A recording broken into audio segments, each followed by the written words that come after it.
What's up, man? I'm ScratchPatch, and today I want to show you a simple trick you can use in your games or other stuff on Scratch.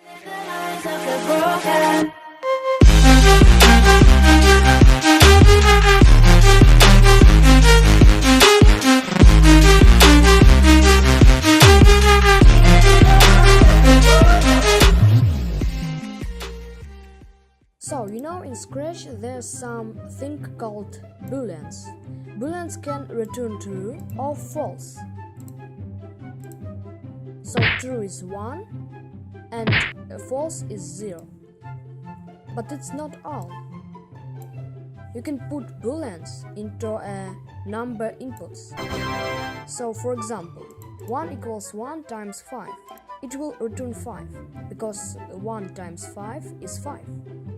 But if you write 2 equals 1 times 5, it will return 0 because 0 times 5 is 0. So let's code some stuff to this cat so it will be moved left and right when the arrow keys are pressed.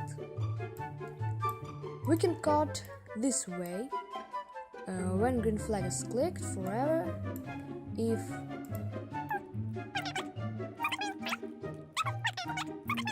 -5.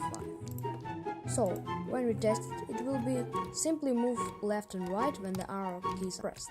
But we can show this code using that boolean tricks. So let's do change x by key left right arrow pressed times 5 plus key left arrow pressed times -5. So when we will test it, it will be moved similar.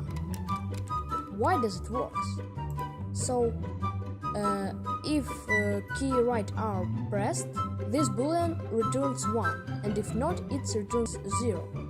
So when the right arrow pressed, get change x by 5 times 1 because right arrow pressed, and similar to left arrow. So it was simple trick to ratio the code. And about the second part of the platformer, it will be very soon. I'm working hard on it.